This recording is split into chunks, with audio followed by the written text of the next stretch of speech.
Hello and welcome to another week of the Storied Arcs podcast. I'm your co-host, Mike. And I'm your co-host, Alex.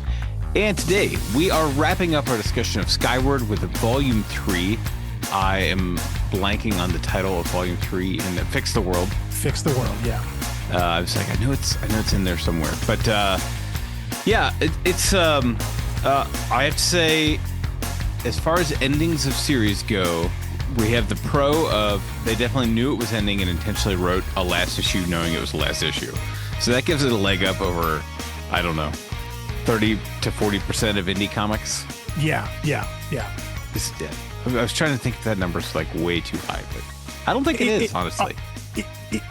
That may be about right. I mean, it's rare. It's rare in creator-owned books to, whether they're 12 issues, 15, 30, whatever, it's rare to get a planned ending because unlike Spider-Man or Batman or whatever, the whole idea isn't that it's meant to be if it's good enough to keep going onward and not have an ending, then you're never going to end it.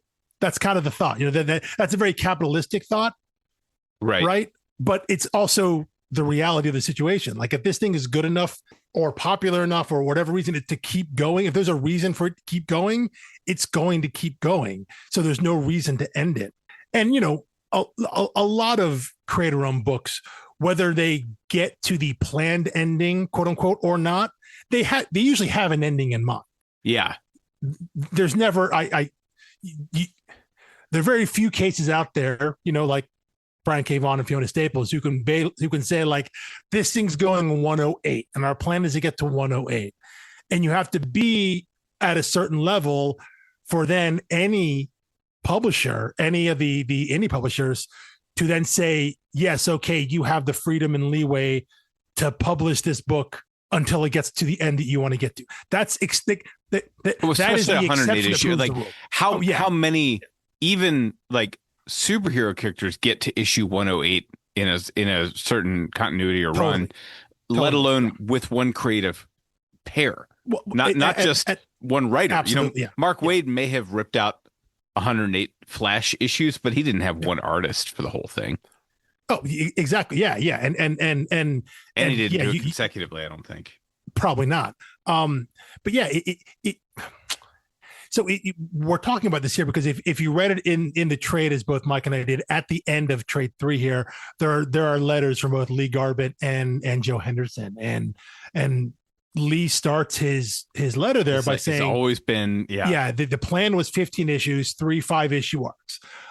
Which is fine. If that was the plan all the way, I can, and you know, we have no reason, we have nothing to go on other than their word, right?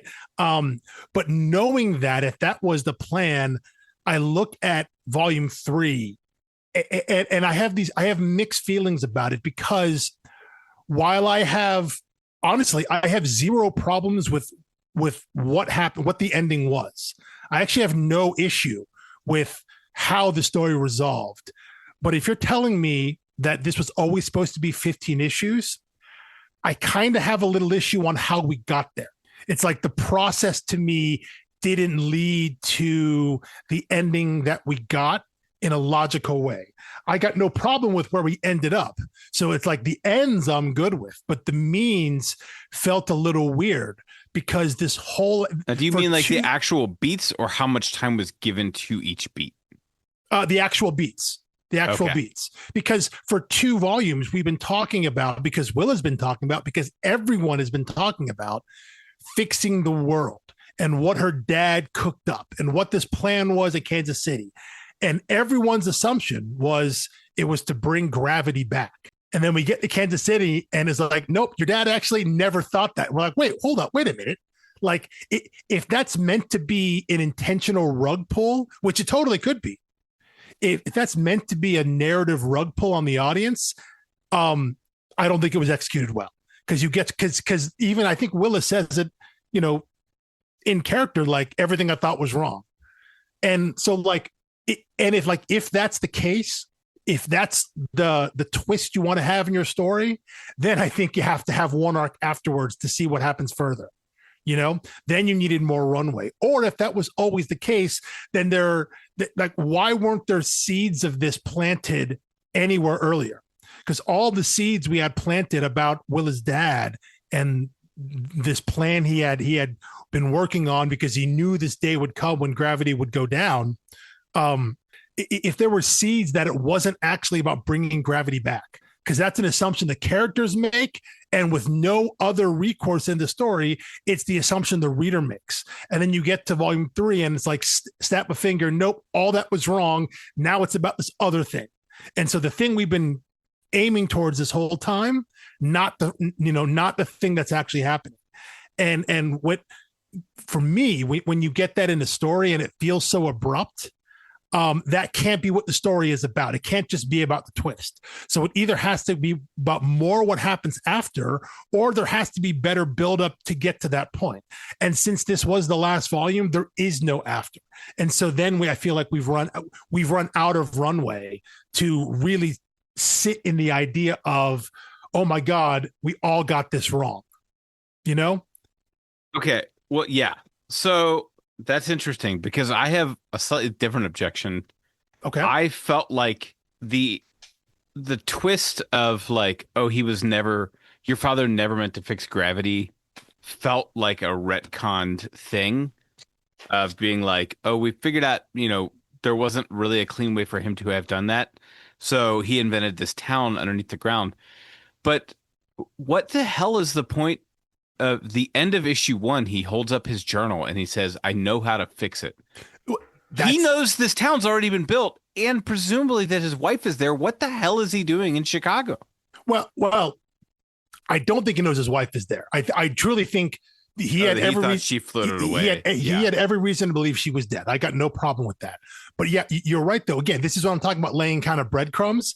He holds the book up and says, I know how to fix the world. Well, there's very strained logic to me in thinking that fixing the world is just having the world with a little less danger, right? Well, gravity still, you're still floating around in this underground city. You still can't grow crops and things like that. Yeah. But not to mention that one underground city is not a solution for the world. Yes. Well, unless it's meant to be a template for like, everyone go build these. I think it was, but also it's, to me, it strains credulity to use the word fix, because you haven't fixed anything. All you've done is shift the world. That's true. Because fix implies this is broken and we're putting it back together. An underground city like this is not putting it back together. It's giving you an alternative, which again, if that was the point the whole time, totally good with that. But the way the story was leading us wasn't saying that. Fix implies returning it back to things the way they were, repairing what was broken. And what was broken was gravity. Right? If someone breaks my car window, and I tape a garbage bag over it until I can get a window replacement to actually fix it. I haven't fixed it because I've kept rain out of my water with a loud flapping bag there. Yeah. That's just, I rigged a solution together, but that's not fixing it. Exactly. Yeah. It is, you have replaced it with something. You've given an alternative, which again could be fine. Maybe it's the greatest trash bag of all time, and you've actually done it in a way where it doesn't buff it in the wind. Maybe it's still not a window, right? Exactly. Yeah. You haven't fixed the window. You haven't even, So that is that's where, and what you said earlier about this being a retcon, and this totally could be the case. And again, it's hard to denigrate in any way any creators, because stories are naturally evolving and occurring things, and so it's possible they got to writing this and creating this with the idea that when it started it was about how to bring gravity back, and then somewhere along the line they said they had a thought of like, what actually be more interesting to us is if it wasn't that. And maybe initially the plan was to do that, and then they pivoted because they had to them a more interesting idea. And I'll never fault creators for doing that. Doesn't mean, if it doesn't land with the reader, it doesn't land with the reader, and it doesn't totally land with me. But again, as I say, I don't mind that being the ending, but if it is just that hard pivot at the end, which it kind of feels like that seems plausible, that they were building this up for 2 arcs, and as they got to the end of that second arc, they're like, how are we going to end this thing? Because maybe it was always 15 issues. Like, it actually would have been lame if there was a big red button for her to go push, right? Like what they teased, like that would have sucked. We can all admit that. And again, and it's entirely possible that when they started this, that was the grand plan. And you're right. As they were going through, they're being like, well, that's kind of silly, you know? Right. I mean, so the whole premise is, yeah. Well, yeah, but like that, if all of this could be solved by just hitting a one red button somewhere, like that, and no one other than Willa had the courage to do. Yeah, it's whatever. Well, yeah, there are layers of narrative problems that occur if you start peeling that onion back. And so again, I don't fault the creators at all for maybe realizing an initial brainstorm and an initial thought of a story isn't what they wanted to do at the end, and they wanted to go in a different direction. It does just feel super abrupt, though, you know, because again, that would make sense to me if they knew this was. If we take them at the word and say this was meant to be 15 issues, and we got through 10 and we're like, we don't like where this thing is, we're no longer as excited about the story that we had initially planned as we were when we started, but we had this other idea that we like, but we only have 5 issues left. And so the choice then is just to make a hard right turn and just go for it. I can at least respect that decision from a creative standpoint, even if it doesn't totally land with me.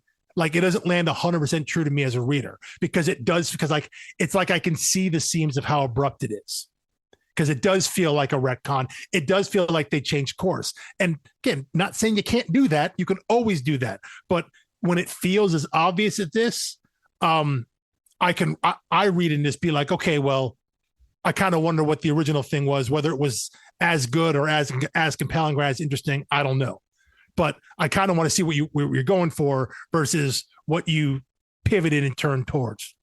Yeah. Okay. So his dialogue at the beginning and rereading issue 1 was very enlightening, because Willa's only stated desire, which I think is what all along made her character feel a little thin to me, was like, I just want to travel and see the world and try different foods and yada, yada, yada. Yeah. Which does make her riding off into the sunset, doing that at the end of the book, a little more satisfying. Yes. Even though nothing that happened here had any bearing on that.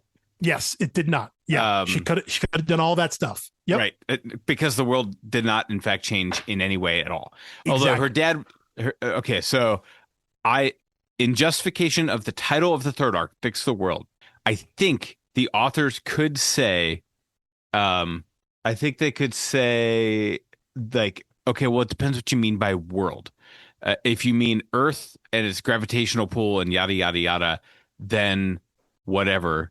But we actually meant the world as in humanity. And you do see like great acts of social reconciliation and like the plight of the farmers class, being given access to this like gated community, and her boyfriend taking a role in the evil corporate family, saying like, because his mom was like, well, look, you can sit back and keep criticizing us for being evil, or you can like take a damn job and try to do something about it. And so I think in a lot of those ways, that is fixing the world in the more meaningful way. And so I think there was always a social commentary baked in here. It was just, I wouldn't have described this book as a social commentary book primarily. That's totally fair. If fixing the world equals fixing society or changing society, I can buy that argument. I can That's buy definitely that. not what her dad was talking about. I her don't dad believe said the world is upside down. Yes, and then it cuts to the splash page. I know how to fix it. So that's not what he was talking about. But the authors can be talking about something deeper than what the characters themselves see. Yeah. I can accept that as some pretty good spin. I actually can. I can the idea of they would have to, right? Because they know they didn't fix the world. Yeah. At the end of the last issue. Yeah. And now that you said that, and now as I'm letting that kind of marinate a little bit, the idea of that there is no, if we're expanding this out to this larger social commentary aspect potential, what this book is about is that there is no one big button to fix the world. Exactly. You can't just press the button. It's about a bunch of small things. It is about making sacrifice and compromise and trying to work for what is the betterment of everyone. Like you said about Edison being like, hey, yes, I'm working for the evil people who happen to be my parents, but and trying to redeem your enemies. I mean, that's the other thing. It's like the people that were ready to wipe out all of Chicago and definitely did wipe out all of Kansas City. Yes. Yeah. You're like, you know what? All's forgiven. You committed an act of genocide. Here, have a suburban life. Yeah. It's a little bit of a wild turn that stretches plausibility in several ways. And it was, to be fair, though, it was accidental genocide. They didn't mean to bring down the bug barrier. They screwed up and it led to, but that's true. But then they went to go repeat the drill in Chicago. And then that's not accidental at that point. Very true. Very true. So, okay. You know what? Whether or not you fully believe that with your full chest or anything like that, that has turned me a little more favorable now. Now that you said that, I can start kind of seeing how that line of thinking would play out. Okay, that I think it was enough of a persistent subtext throughout the book, and there was though, right? Because at almost every opportunity there was some talk about again the people on the ground and the people in the sky. Yeah, and then the farmers out. It was city rural versus. I mean, was that not our world in 2016 when you look at the election map was urban areas versus rural areas. And it was all, and both parties, at least in the primaries, had candidates that were, doing the populist bait of taking down the ultra wealthy, giving access to everybody, yada, yada, yada. And I think you can expand it further with the underground city in Kansas City, right? The people that are just like the three monkeys, see no evil, hear no evil, speak no evil, right? Exactly. We're just cut off from the world and things are terrible out there, but hey, isn't it great down here? And yes, you're forbidden to leave. You're forbidden to make contact. You can't have a radio. You can't listen in, because if you don't know what's going on out there, it can't affect you because we're in here, and that idea of isolationism. So yeah, they're okay. I have now talked myself into seeing a little more merits into how the story kind of ended there. Okay, I'm coming around on a little more, which again, it's not that I didn't like the ending. Again, it was just that I felt like it was such a hard turn towards this that is oh God, we got to wrap this up now. And so we're going to do this big thing that feels like it comes out of nowhere. And it still kind of does, but I like that spin of, hey man, we can't fix the world. You can't just snap your fingers and bring things back the way they were, because that's not how the world works. You can't fix the world. You can fix people. You can fix society. You can fix the structures that are built by humans, built by people. So you can change them if you work at it, if you want it enough. I can get behind that idea. Sure. Yeah. I think that's what we're looking at here. Yeah. Perhaps not executed to perfection, but enough breadcrumbs there for you and I to both pick up on it. Or that's at least, once something is said, be like, oh yeah, I guess I could see that. I also thought it was a really generous act of, the rich billionaire in jail in the underground city. They don't go tit for tat. They do not torture him. They just give him a job as an indentured servant on the farm, basically. Just feed him one tomato at a time or whatever. Which is a little different now than how you might read media if this book were written in the last year or so, but is more in line with when the book came out. Yes. I think my main complaint about this arc is that it felt like the ending, the actual last beat of the story was kind of overly drawn out. The final battle was a little short, and then it was at the end of the movie, the first Avengers movie, it's got the news montage going, and you see characters shaking hands and saying, well, I'm off to go do so and so, and I'm doing this and I'm doing that. And Nick Fury has one last talk with the World Security Council, whatever. Imagine if just that was a full issue at the end of an Avengers run. It would be kind of like, oh, I mean, I guess like we need to wrap it all up, but it's not really exciting to just kind of watch everyone be like, yeah, all right, I'm off. See you later. And that is what the last issue felt like to me. And I can see that. And I wonder if that is a little bit of a television brain from Joe Henderson. When you think about how seasons of television work, that your big episode, and especially in a lot of prestige stuff, is usually the penultimate episode. The big thing happens in the penultimate episode, and then your season finale is the aftermath, is the kind of the cool down there. Well, and not just series finale, or not just season finale, but a series wrap. That is true. Yeah, yeah. You're trying to tie bows on everything because you're not coming back. So I could see that a little bit, and I think you're right. There is a little. There's kind of an emotional letdown there of like we had this big thing happen, and now we're just seeing what happens next. Not saying we couldn't have implied or inferred at those things where they need to actually see them on page or not. But there is a bit of emotional letdown of leading to this big confrontation, and it's just being a wrap up kind of issue, So yeah, that's there are some ways I think in this medium you can kind of get around that. Maybe mix some of that stuff in. But it wasn't the most gracefully done, I guess. But I didn't hate it. Yeah, no, I didn't hate it either. I just kind of thought, were they gonna like tease something else? Because I thought the splash page of Willa and what's his name kissing like in the center would be like a perfect series wrap.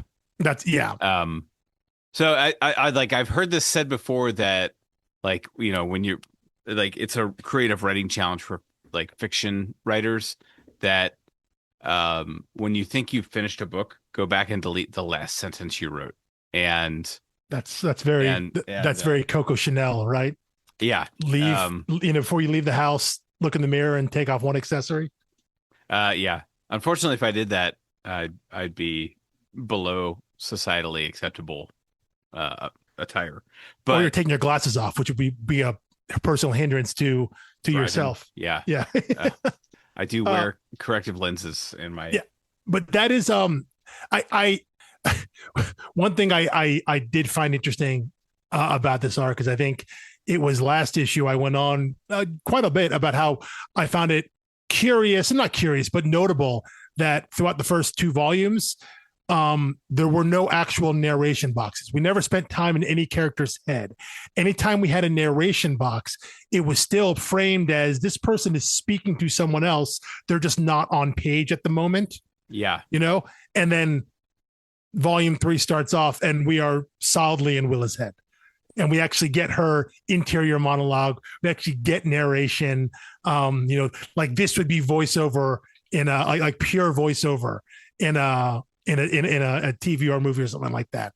I found that curious after mentioning it after volume 2 and being like, yeah, we haven't seen any of that. They're not using the inner monologue. We're not spending time in any character's head. And then, oh no, here we go. As well as bounding through the open. I was going to say wilderness, but I guess it's just the Midwest. Okay, but let's talk about that too. Now, I'm sure there's an in-universe explanation here, but I have taken the route from Chicago to St. Louis and Kansas City, and it's not a desert. No. But that is what's depicted here. It's absolutely a desert leading to Kansas City. Now, you could say that that's the effect of the gravity and things not being able to grow and blah, blah, blah. I think how can you logic this out? So gravity goes away, which means rivers have gone away, right? Rivers have gone away. So that means the has really gone away. Yeah. So the Mississippi has gone away, so it can't irrigate anything, and so it is all dried up. Although see, I was starting to extend them the benefit of the doubt here. There's also a lot more like hills and mountain-esque type things than there are in the state of Missouri. It's way flatter in that part of the world. Right. I was just assuming this was a little bit of like East Coast, West Coast creators not really knowing the flyover states very well. and being like, "What's outside Kansas City? It's probably a big desert." And it's like it's the furthest thing from a desert. And it's certainly not mountainous. Yeah, the terrain should definitely be like, I could get around the idea of there's no water, the river irrigation. It's not very populated, so there won't be a lot of cities and towns there. Those things probably would have gone away. But the terrain being like mountainous and or like anything more than like slight elevation, it's pretty flat out there. Yeah, but then when she's like actually up flying with the vulture and she looks down at that river, there is green down there, so I don't know, whatever. Yeah. And then license there. I think this was just another one of those character beats. Like the reveal of her mom didn't really matter to me. It was kind of like, oh yeah, that's a thing you can do. Yeah. Like, yeah. It's a pretty standard trope, Again, I think it works within the story from a character standpoint, but from a reader surprise standpoint, I think it works more for Willa's mom than it does for Willa, because Willa never knew her mom. So it's more of an emotional payoff for her. But the problem is she's not the protagonist. She's not the one we're following. Yeah. That's why the trope falls short for me. But I mean, you know what? It would work. It could have worked for me if Willa's mom didn't automatically clock her as Willa, as her daughter. Right. Except, if there was a way to. I assume she's the one stalking them in the hallway. There's a lot of like really cool framing by Lee where two people are doing something, but we're kind of back behind a corner and we see someone's shoulder watching. Mm-hmm. And the first time it's her mom watching her fight the billionaire guy. Mm-hmm. But the second time it's the farmer guy getting ready to try to assassinate her after everything is settled. Yeah.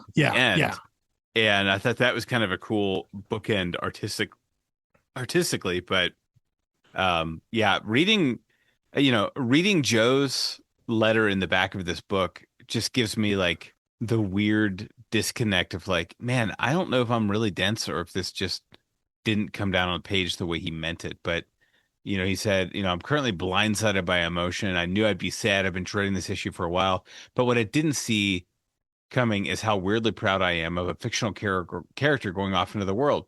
As far as I'm concerned, she's still on her adventures. We're just not documenting them until we do a volume 2, I hope.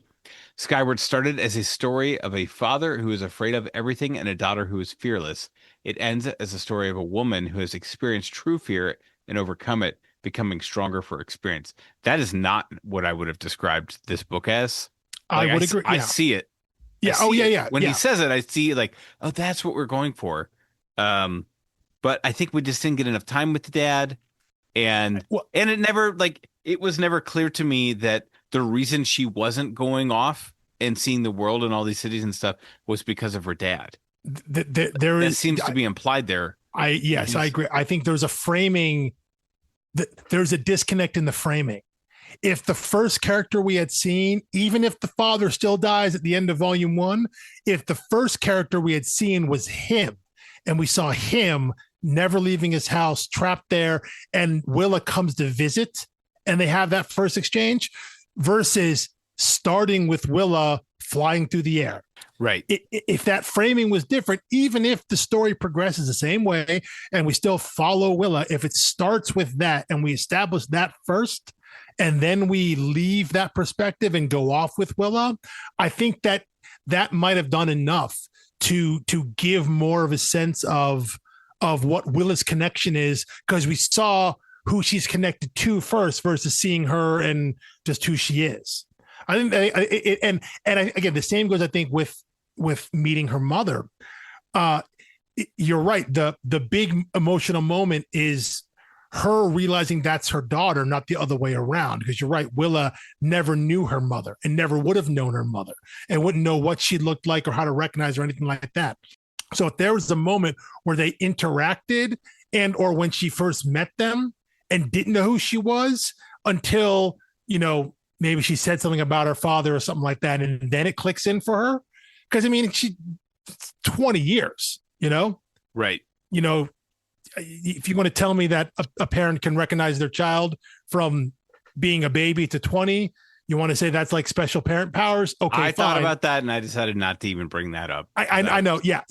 But again, that little bit of framing change makes that emotional for her. Now we have a connection to this new character who we hadn't seen before, who we thought was dead, because that was the point of showing those opening scenes. But kind of her clocking right away and being like, I know that's my daughter. And even if it's because she'd been following her for, since Chicago and all that stuff. But that takes a little bit of air out of the sails in my mind of what that connection could be. And I think like those two little bits there, if you reframe them around Willa, I think you get closer to that little bit, that line from Joe's letter at the end. I agree. A little bit of tweaking. I can see how it was all there in his head. Absolutely. I just don't think it came across in the story. Not as clearly, maybe. Yeah. That in whatever his intent was, didn't quite make it on page as crisply. Yeah. And it does sound like, the more I read that letter, it sounds like he was really, really open to doing a part 2 or Skyward Volume 2 or something like that. Yeah. Which, it's not a closed canon. He could still go back and do it anytime. Although I think both creators have really moved on. Well, but here's the thing though, like they work together again a few years later, they do Shadecraft. So they do another book at Image. So it isn't like Image was like, we don't want any more from you guys. These two guys, this team comes back and does another book. And again, maybe it's just they wanted to do something different. But again, I'm sure if they had another idea, I would assume Image would be willing to hear it out because they heard another pitch from them and they published another pitch, and unfortunately Shadecraft ended the same kind of way of like, this is volume 1, it's first part of a story. The story can go on. We hope maybe we get to it sometime, and they haven't yet. They work together on another book, a distillery book, but still these guys keep working together. When Joe Henderson wants to do a comic, he apparently just calls up Lee Garbett and they work on something. And I'm here for all their collaborations because I've enjoyed all 3 of those books. This one here, Skyward, Shadecraft, and The Big Burn. I enjoy all 3 of them. I like when these guys work together. So if they want to keep doing stuff, awesome. Would I love if some of that stuff were continuations of Skyward and or Shadecraft? Absolutely. I would love that. I would love if that were to happen. My pitch for the follow-up to Skyward is they find out that another segment of humanity has settled underwater in the oceans, and you call that one Seaward. And then you find out that the gravity under the ocean is about the same now as it was on Earth before G-Day. Oh, so it's like the further you get into the core, closer to the core. Right. Yeah. Okay. Like you can replicate it down there, but you're doing it that far down without sunlight, and humans still can't breathe underwater. So like they're overcoming different problems, but I'm like, I don't really know what else to do with the ocean's still there. Rivers are leaving. So like all the water in the ocean would just float up as well in the physics of this world. I don't know, but I do like the idea. And that was actually something I think every dolphin or whale would be gone every time they lunge out of the water. Gone. See them. Yeah. Come up for air. Gone. I actually do remember when I first read this, when it was like they're going into an underground city. My first thought was, oh yeah, go underground closer to the center of the earth. There's going to be gravity there. Legitimately, that was my thought when I first read this, because in my mind, that was like, otherwise, why have a city underground?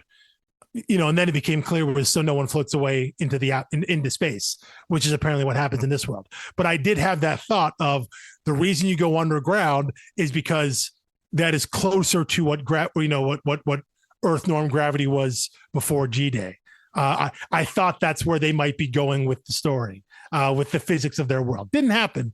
But importantly, what you didn't think was you could go underground and therefore would have fixed the world. Yes, because that's an insane take. Yes. I still would not have used the word fix. I would have chosen something different. Honestly, if he were, they wouldn't have done this because it's a Michael Jackson song. But if it were like heal the world, change the world, change what had been good, fix just has such a specific connotation that is not executed in what they ended up doing. In the literal sense, again, if we go through the social commentary, social structure sense that you brought up, that spin, then you are fixing something. But while those issues had been hinted at throughout, it was never highlighted that this is what we're trying to do. This is what we're trying to fix. There are problems here, but we're not trying to fix that. But yeah, so, again, I'm still left conflicted at the end here because this is a book I very much enjoy. And a huge part of that is because I do love Lee Garbett's art. And I think there's some fantastic pages here. I do love the scene when the farm crew on all their giant insects are like, in the sky about, ready to attack. I mean, yeah. You get that big splash, double splash, there's just some really, really beautiful shots in this volume. If that wasn't the pitch to Joe for the whole series, then I don't know what was. Yeah. It's like, this is going to be super fun to draw. By the way, I thought of a comp early on, but I couldn't remember exactly what it was, but was watching Disney with my daughter and realized Willa's hair is very much Ariel from The Little Mermaid. Like, I don't know if you go back and just watch a clip of her underwater. It is just this huge, like, amorphous blob of hair that's just constantly floating around that takes so much more work illustrating. Yeah. And when you think of, a movie like that being hand drawn and 60 frames a minute or something, it's like, my gosh. But it's really fun because of the gravity. Yeah. Well, that's a great comp there because it looks believable. Whether or not it's actual to how it would actually work in physics, we're talking about mermaids here anyway, but it looks believable, right? Right. It looks the way that you would imagine it would look, versus just saying, oh, underwater, their hair just stays down. It would float in the air. It would move around. It would react to what their previous motion would be. That's a good comp. That's a good comp. And I love the way that they continue to do that, and the way that Willa is drawn throughout the book, the way that Lee draws her, just his character design, I think is just so good. It remains the biggest draw for me in this book to come back to it and reread. But there are still elements of the story I really do enjoy. There are parts of it, even if I don't think they all connected here. And this is what I think I was saying. Maybe I mentioned this last week a little bit.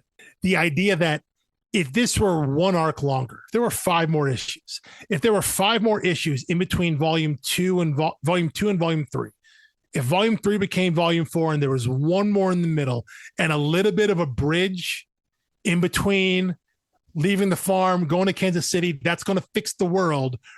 If there's one arc there of her grappling and understanding, no, wait, we're not fixing anything. And then we get to what not fixing it means.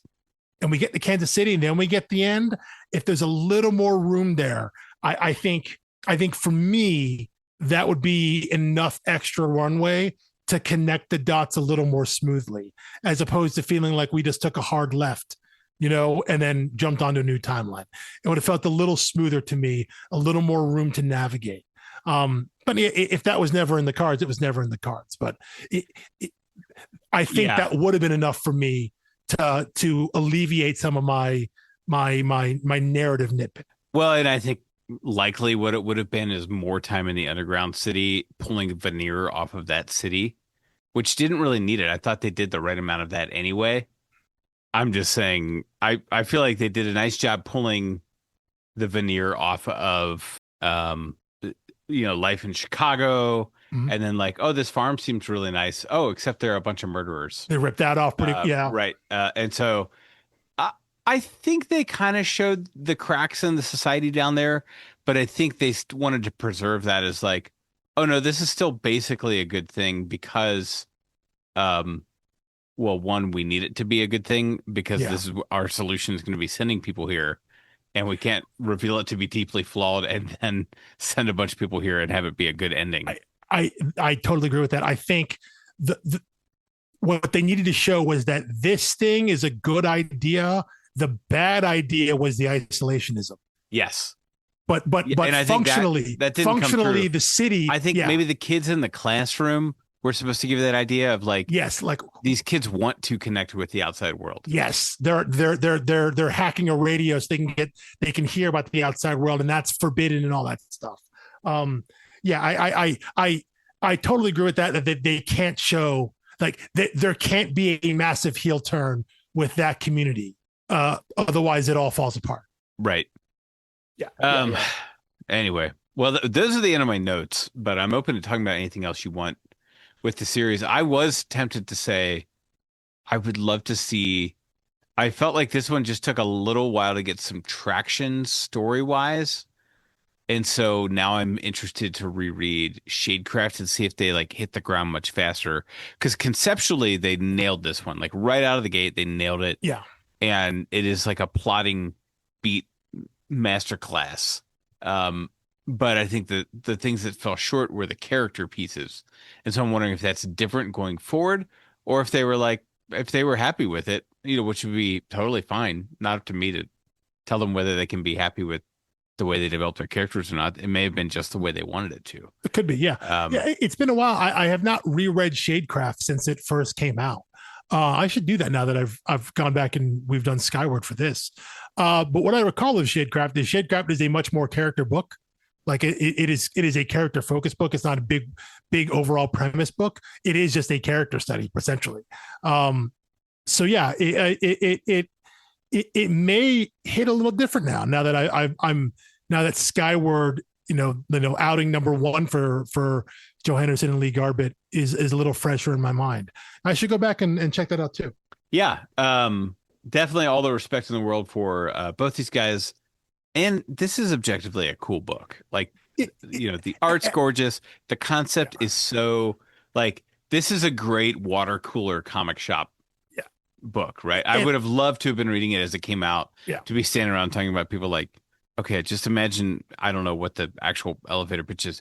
Like, imagine the Earth's gravity gets cut in half. Yeah. And then you fast forward 20 years. So you're not doing the mop-up duty of like, oh, this catastrophe happened. How would people actually respond? It's like, no. You reverse engineer that by what you see, by how they live 20 years from now in this world. Yeah. I thought that was a stroke of genius. And I think we talked about this, I think, at the very least in the zero and in the first episode of our discussion. Like, it's meant to be like kind of a light sci-fi, but honestly, as we said, it's more like a light fantasy story. You're not supposed to get lost in the weeds of the specifics. There is more joy in this book of contemplating what would have been like. What were you, how would you have reacted? What we just thinking about the just spinning it forward of the hypothetical of what that world would be like. If you treat it with that kind of perspective, I think what you do get is a super fun read. Again, it's not heavy lifting. It's not meant to be heavy lifting, and that's totally fine. You don't need every book to be a serious, deep, dark dissertation on society or culture or humanity or anything like that. My gosh, if you want that, there's plenty available. Exactly. Yeah. They said not every book has to be that. You can have a book that's just, it's got some, again, gorgeous artwork. I think, again, one of the thing that draws me most to Lee Garbett's art is his character design. I love his character work. It looks great on the page. And it's a fun discussion. And you can have things like the discussion that Willa and her mother have about flying, that in 20 years, no one figured out how to fly because it was too dangerous because of all the stuff in the air and whatnot. And it's like, well, we probably would have figured out how to fly at some point. In 20 years, someone would have figured that out. But that's unless the rich people own and benefit from the trains, in which case, which they clearly do because Barrows own the trains and all that stuff. It's all maglev and things like that. Like, but would Americans currently not be better off with more trains, except that the auto industry, lobbied hard and pushed for neighborhoods to be built and things like that, where everyone would be car dependent. Absolutely. But in a world, but like Barrows pretty much runs Chicago, but like, did he run Kansas City as well? Doesn't seem like it, because their setup in Kansas City, their city setup was different than Chicago. So it's one of those things you could throw out there and be like, yeah, but someone probably would have figured out how to fly, you know, low altitude, smaller aircraft, a way to avoid things, because one would presume at this point, like all the big stuff that's going to fly off the ground in 20 years, probably already in the air, right? Right. But if it's just hanging there, then it's like an obstacle course up there. Well, but then you could this goes into how this world plays in with air resistance and friction and things like that, in terms of, do things just stay there in place, or do they keep moving forever? The implication is they move forever until they break atmosphere, and then they end up a ring, which is not what would happen. But so if there's just stuff in the air, then you can move around it theoretically. But it's one of those things that they've decided is what the rules are in this world, but it's a topic for debate to be like, well, clearly someone would have figured this out. Someone somewhere would have done that. And maybe that's what book 2 is, because I think there is something interesting about the idea of like, and they don't really get to this here. Like, they're in Chicago.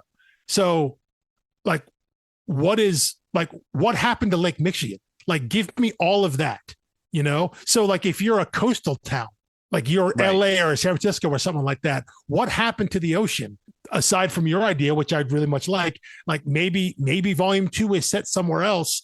And then that's where Willa shows up, Well, it has to be somewhere else. Otherwise we undermine the whole arc of Willa's journey. Yeah. Well, I'm saying you could do it and still tie it. You could start in like LA or whatever, what remains of LA.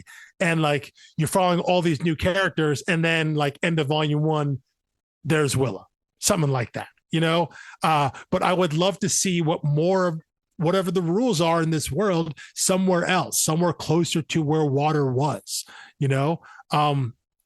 maybe you're in Denver, maybe you are actually up in the mountains. Like, what is it when you're already a mile up in the sky? Right. How do things change with that? There are the premise of this book to me lends a ton of other just potential avenues to go down that don't even be a whole series. Like, in my mind, this could be kind of an anthology. You could, have Scott, see what the world is in other places, and then start building a larger world together throughout these books and see how the world has responded.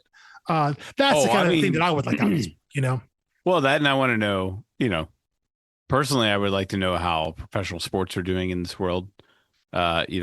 Has baseball just now updated the rules since G-Day? That's about the speed the MLB moves. Talk about juice balls, man. Jesus. I know. You get one in the air basketball, do you have to wear weighted boots and a heavy, like, bowling ball size ball, to try to make it the original game, that it is close to the original game it would, or do you invent new sports? Like, surely there's some type of recreation. The real thing is they could play Quidditch now. You could do that. They could actually play Quidditch, not the snitch. Well, you're still. Oh, you would need like thrusters on your broom to be able to stop. Yeah. Well, and also like you would need a lot of netting because you are propelling a ball forward. And in this world, that ball is going to keep going for eternity. So if no one blocks it, no one stops it, you got to have something to retrieve it in. So, but yeah, I mean, there is a world where, like, we still have arenas. Well, presumably you did, so in Chicago, you still have the United Center, you have the Wind Trust Arena, and things like that. So you could invent new games, Yeah. And like, people need that type of distraction more than ever when they're living in a dystopian type place. Although, of course, the wealthy people are in denial about being in a dystopia.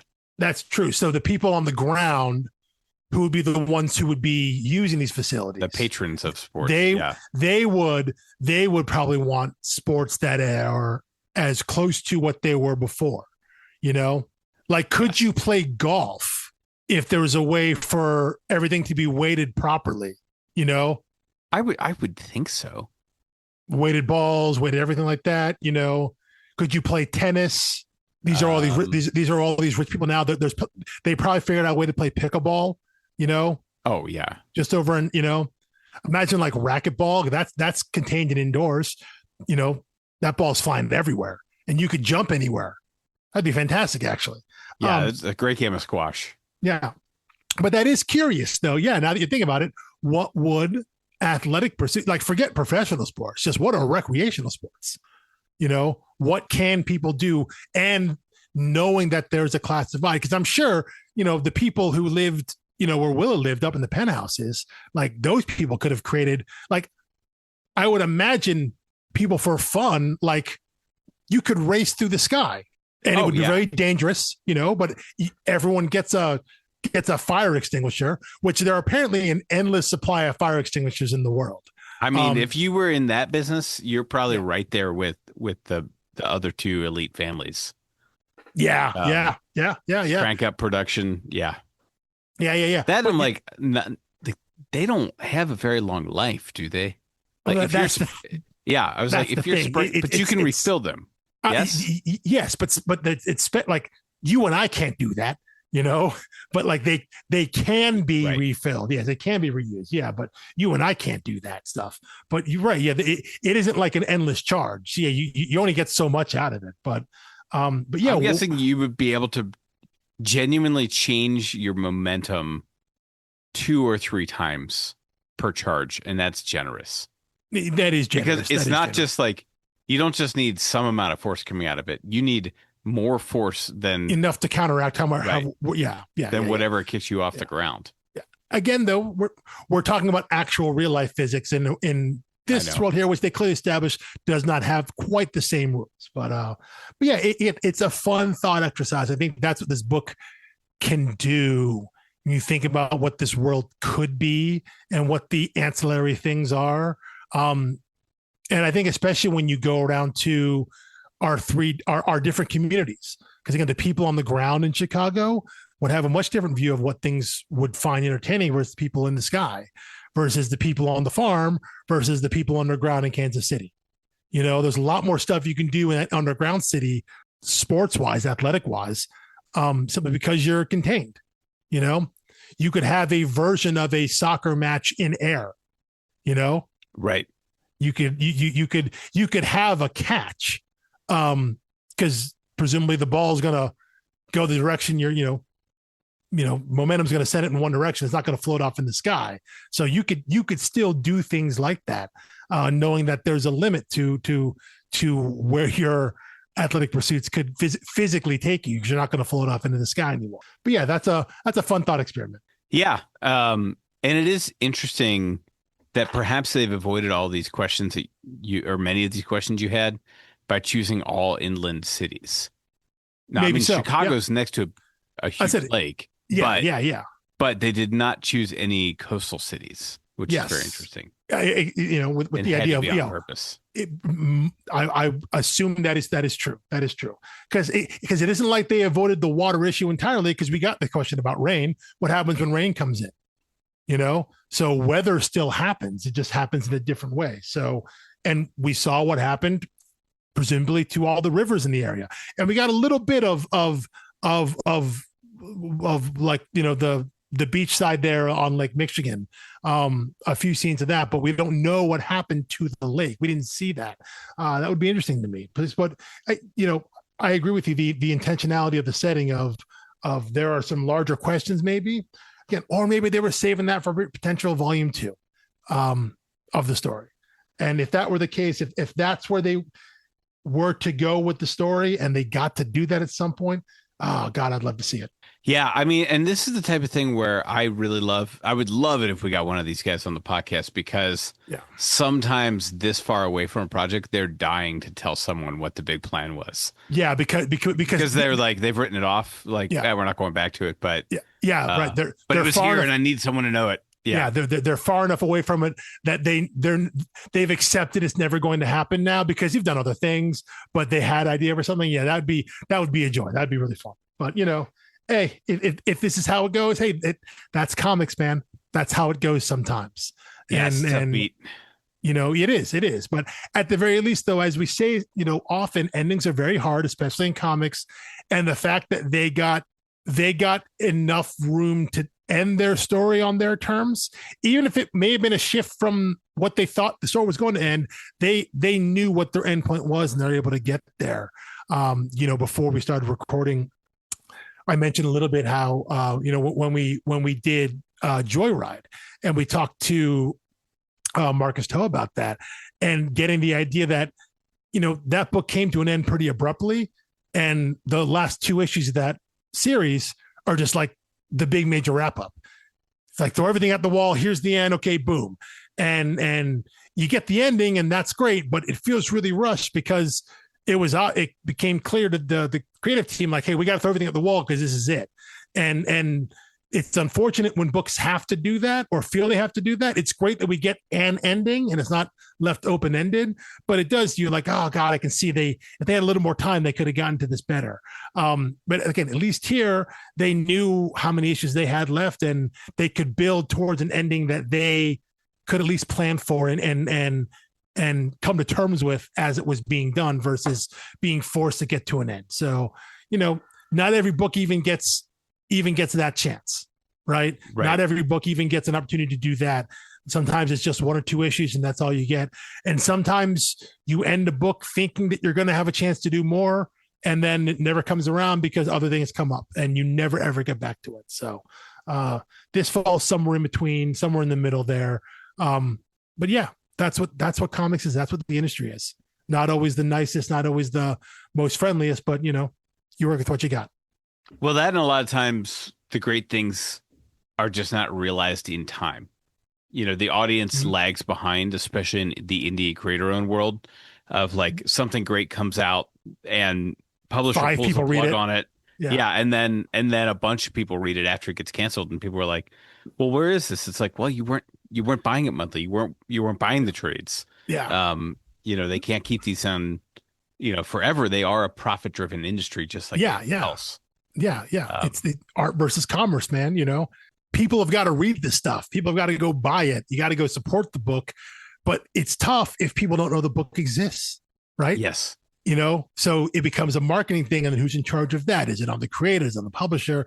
There's a lot of stuff that goes into it. That's, it's super complicated and not always the most fair to any or all the parties involved. But, I think that's why I like going back to books that aren't, a little bit in the past, not super in the past, books that maybe haven't had a chance to, or are just on the cusp of, hey, did you ever read that book from a few years ago? Right. They're just versus a book, like I'm super glad we did Ex Machina, and we did back in the day, but like that, at that point, we were like 20 years out from that book, and the people who made that book have gone on to do many more huge things. But a book that's like 3 or 4, 5, 6 years in the past, that had a bit of a run, and hey, did you ever get this one? No, I heard about that, never got to it, yada yada yada. We're in that zone for some of these books that came out in 16, 17, 18, 19, something like that, that you can start to rediscover. It's far enough back where you can say rediscover a book, right? It's hard to say you're rediscovering a book that came out for 2 years prior. That's not rediscovering. That's just discovering the first time. But when a book is further back like that, and you can shine some light on a book that maybe didn't get as much love as maybe could have or should have back in the day, that's always a good thing. Yeah. Well, to wit, later this year, my birthday week, not my birthday because it doesn't line up to Wednesday. My birth week, the Unwritten Compendium 2 will come out, which I was on pins and needles if that would get, because it like they started the deluxe editions and only did the first 1 or 2, and then they went back into the compendium. It's gorgeous. I love it.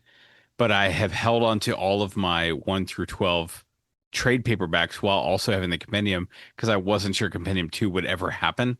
And that compendium 1 was, when did that come out? The first one? 2 or 3 years ago. I mean, it was after we covered it on the podcast. It was right after we covered it, right? Or pretty close to it. Like we did. It was not a factor in us picking it, but it was like the same calendar year. Yeah. And that's a long gap for those, because that is very much easily something that you could cancel and be like, never going back to it. And then you're stuck with one compendium for, half the series. That'd have been tough. That'd have been a tough one. Yeah, and I have not looked yet. This a discussion for another time, but I have not yet looked at what they did with like the OGN that's in there and the crossover. Oh, the order of things. Yeah. Because I think they did play with that a little bit. I think they maybe even stuck the OGN in the first volume. I think they which did. Is a wild choice. Yeah, given when it was actually published. So it might actually be fun to do just a 2-part revisit to Unwritten, where we just cover it in the order they've released it for the compendium. That could be, yeah. I'm not sure anyone would be reading along with us, be like, oh yeah, this podcast demands 1 trade from me per week in addition to whatever else I read. Yeah. And now they're going to ask for 6 trades. A full compendium. Yeah. But you are right though. There are instances where a book is dormant for a long time, or even something like that, whether it's a reprint of something, or a new printing, a new collection of something that can lay dormant for a while. And at some point, everyone involved is like, this is probably not going to happen anymore, right? It's like, you got to accept and move on. Even if the people involved really want to do it, sometimes just for any number of outside reasons, it doesn't happen. But every once in a while, for example, now, if in later this year, if Joe Henderson and Lee Garbett announced, hey, we're doing another volume of Skyward and or Shadecraft, I would be shocked, but I wouldn't be surprised, because I know that thing is possible. It's always a possibility that you could go back to it and revisit something many, many years later. It's rare when it happens, but it's always out there where people can find a book and see it. The fact that Skyward has a complete series release, little things like that, that they're the single issues and then they're the 3 trades. The fact that they bothered, that seems like a terrible word, but I'm going to use it. The fact that they bothered to put out a completed edition, a complete volume, complete work, means that they feel that there's a market for it. Otherwise, why are you going to put it out there? The trades are out there. If people want to read the book, they can get that. But they felt there was enough interest, enough desire, enough marketing potential to put out I think it's a compendium. I think it's a paperback. I don't think it's a hardcover. Maybe it is. But the fact that it's a completed series after the fact, when it's done, to put that out there, that shows that there's potentially some continued interest in this book, because they're giving people a way to come back easily to read it versus having to find the single issues, having to find 3 trades. Hey, you hear about this book? You want to find it? We've gone out of our way to make a complete edition. Boom, right here. Pick the whole thing up. You got the whole story. We've made it easy for people to go and find this book later, which, again, stuff like that doesn't always happen. Doesn't always happen with creator-owned independent books like this. Yeah. So we do not yet know what our next book will be on this, but tune in next Thursday for another Creator Spotlight, intro to a series, and enjoy a week off of reading and get ready for what's coming next. Thank you for reading along. Thank you for listening, and we will see you next week. Peace.